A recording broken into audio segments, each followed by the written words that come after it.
ಕರ್ತನಲ್ಲಿ ಪ್ರೀತಿಯುಳ್ಳ ಸಹೋದರ ಸಹೋದರಿಯರೇ, ನಿಮ್ಮೆಲ್ಲರನ್ನು ಯೇಸುಕ್ರಿಸ್ತನ ನಾಮದಲ್ಲಿ ಸ್ವಾಗತಿಸುತ್ತೇನೆ. ಈ ದಿನದ ವಾಕ್ಯವು ಮೀಕನು 7ನೇ ಅಧ್ಯಾಯ 15ನೇ ವಚನ. ನೀನು ಐಗುಪ್ತ ದೇಶದೊಳಗಿಂದ ಪಾರಾಗಿ ಬಂದ ಕಾಲದಲ್ಲಿ ನಾನು ತೋರಿಸಿದಂಥ ಅದ್ಭುತಗಳನ್ನು ತೋರಿಸುವನು ಎಂಬುದಾಗಿ.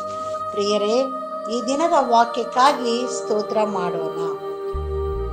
ನಮ್ಮ ತಂದೆಯು ಇಸ್ರೇಲ್ ಜನರನ್ನು ಕಾನಾನಿಗೆ ಹೋಗಿ ಸೇರುವ ಕಾಲವರೆಗೂ ಅನೇಕ ಅದ್ಭುತಗಳನ್ನು ಮಾಡಿದ್ದಾರೆ.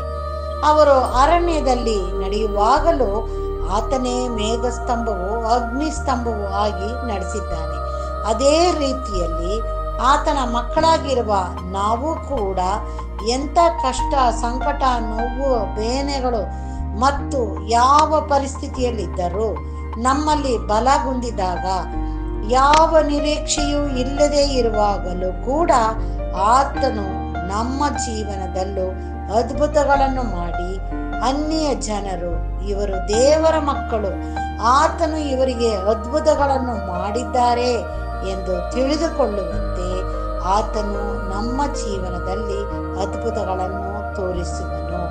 ಹೌದು ಪ್ರಿಯರೇ, ಇಂಥ ಅದ್ಭುತಗಳನ್ನು ನಮ್ಮ ಜೀವನದಲ್ಲೂ ಕೂಡ ಮಾಡುವಂಥ ದೇವರಿಗೆ ನಮ್ಮ ಆತ್ಮ, ಪ್ರಾಣ, ಶರೀರವನ್ನು ಒಪ್ಪಿಸುತ್ತಾ, ಆತನ ಚಿತ್ತಕ್ಕೆ ನಮ್ಮನ್ನು ಒಪ್ಪಿಸುತ್ತಾ, ಆತನನ್ನು ಸ್ವಂತ ರಕ್ಷಕನಾಗಿ ಒಪ್ಪಿಕೊಂಡು ಆತನ ಮಕ್ಕಳಾಗಿ ಆತನನ್ನು ತಂದೆ ಎಂದು ಕೂಗಿಕೊಳ್ಳುವಂಥ ಅಧಿಕಾರವನ್ನು ಹೊಂದಿಕೊಳ್ಳಲು ನಮ್ಮನ್ನು ನಾವು ಸಮರ್ಪಿಸೋಣ.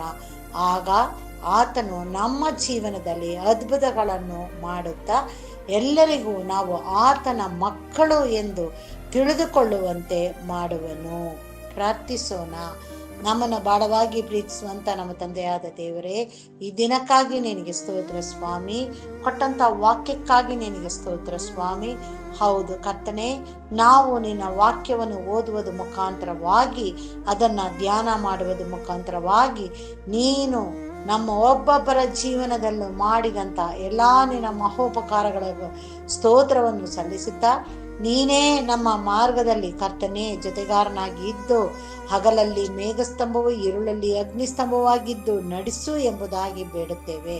ಈ ದಿನದ ವಾಕ್ಯದ ಪ್ರಕಾರವಾಗಿ ನಮ್ಮ ಜೀವನದಲ್ಲೂ ಕೂಡ ನೀನು ಅದ್ಭುತಗಳನ್ನು ಎಲ್ಲರಿಗೂ ನಾವು ನಿನ್ನ ಮಕ್ಕಳು ಎಂದು ತಿಳಿದುಕೊಳ್ಳುವಂತೆ ಮಾಡುವುದಕ್ಕಾಗಿ ನಿನಗೆ ಸ್ತೋತ್ರ ಸ್ವಾಮಿ. ಕೊಟ್ಟಂಥ ವಾಕ್ಯಕ್ಕಾಗಿ ಸ್ತೋತ್ರ, ಕೊಟ್ಟಂಥ ಆಯುಷ್ಯನ ದಿನಕ್ಕಾಗಿ ನಿನಗೆ ಸ್ತೋತ್ರ.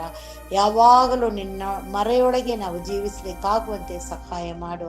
ನಮ್ಮನ್ನು ತಗ್ಗಿಸುತ್ತಾ, ನಾವು ಮಾಡುವಂಥ ಪ್ರಾರ್ಥನೆಯನ್ನು ಲಾಲಿಸುತ್ತಾ, ಪ್ರತಿ ಒಬ್ಬೊಬ್ಬರ ಜೀವನದಲ್ಲೂ ಅದ್ಭುತಗಳನ್ನು ಮಾಡುತ್ತಾ ಕರ್ತನೇ ನಿನ್ನ ಪ್ರೀತಿಯನ್ನು ನಮ್ಮೆಲ್ಲರಿಗೂ ದಯಪಾಲಿಸಿ ಕೊಟ್ಟು ನಡೆಸು ಎಂಬುದಾಗಿ ನಮ್ಮ ರಕ್ಷಕನು ಒಡೆಯನೂ ಆಗಿರುವಂತ ಯೇಸು ಕ್ರಿಸ್ತನ ಮುಖಾಂತರದಲ್ಲಿ ಬೇಡಿದ್ದನ್ನು ಹೊಂದಿದ್ದೇವೆ ತಂದೆಯೇ, ಆಮೇನ್.